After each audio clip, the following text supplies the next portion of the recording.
Hi, I'm Katie. I'm a midwife and lactation consultant, and in this breastfeeding series, I'll be answering the most frequently asked questions around breastfeeding in the first hours, days, and weeks.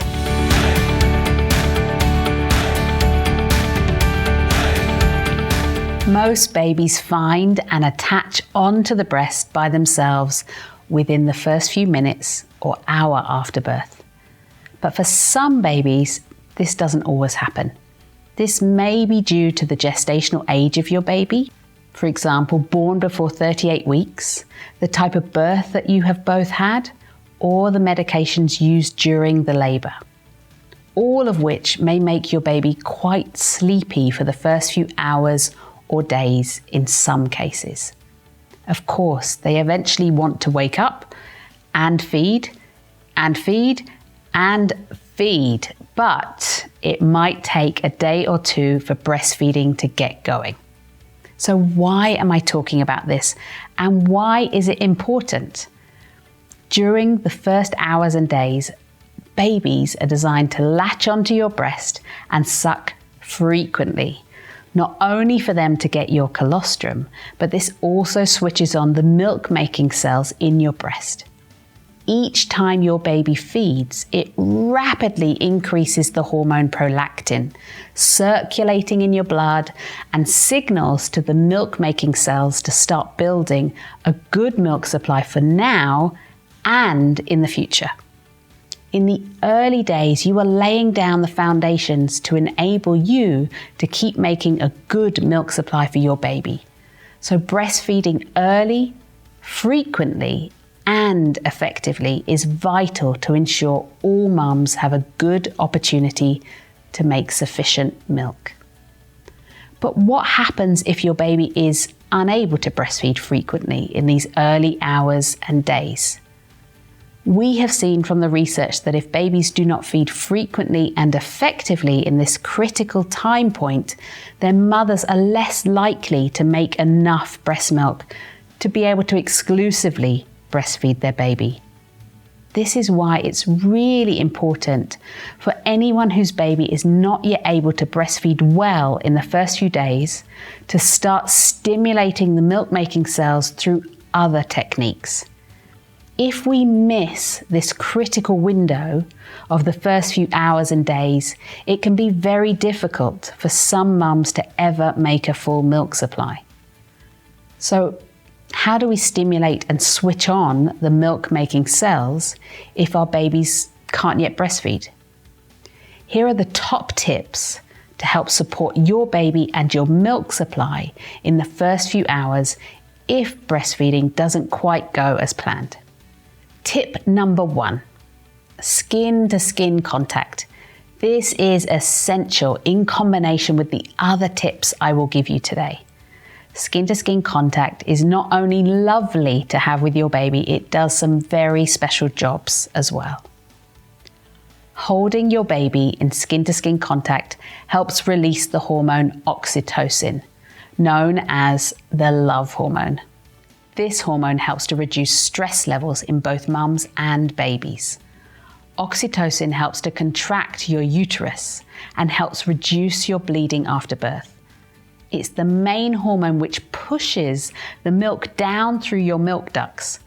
I like to think of oxytocin as the waitress. She delivers the milk to your baby. Skin-to-skin contact offers your baby the opportunity to breastfeed more frequently or to start breastfeeding. Holding them close to your breasts allows your baby to smell your milk and utilize their natural instincts to find the breast and feed. Holding them in skin-to-skin contact means that mums learn their baby's feeding cues much sooner, and that helps with keeping babies calm around the breast when it's time for a feed. And we know from the research that babies who are held frequently in skin-to-skin contact cry less than babies who are not. Tip number 2. The first 3 hours after birth are really important. It's important to start early to get your milk supply on track, as we already said. In order to do this, your breasts need to be stimulated frequently. Normally, this would occur by your baby feeding around 8 to 12 times in 24 hours. But if your baby is not yet breastfeeding frequently or at all, it's important to activate the milk-making cells by expressing. You need to express the same number of times as a baby would naturally feed. So this means pumping your breasts 8 or more times in 24 hours if they are unable to breastfeed. And if your baby is only doing some breastfeeds, but not yet meeting the minimum of 8 feeds in 24 hours, you would need to make up the rest of the missing feeds by pumping. You will need to keep pumping until your baby is breastfeeding well. This may be within a few hours, or it could be several days, depending on the reason why your baby is unable to breastfeed at this stage. Once your baby is breastfeeding well, you should no longer need to be expressing and instead just breastfeed. Enjoy your baby and listen to their feeding cues. They will likely show signs of wanting to feed between 8 to 12 times every 24 hours. That's quite a lot, but very normal. So, tip number 3, how to express. Be the baby. Do everything they would. Massage your breasts and nipples with your hands gently before expressing. Express frequently using a breast pump. Hand express for a few minutes after pumping. And remember, it's very normal to see very small amounts of colostrum in the first day or 2. The milk volume will rapidly increase once your milk comes in. And be sure to collect all your wonderful colostrum to feed to your baby. Over the next few days and weeks, you and your baby are gaining confidence together to get breastfeeding on track. Never be frightened to reach out for more support. And please never feel like you're the only person out there who is finding some aspects of breastfeeding difficult at the beginning.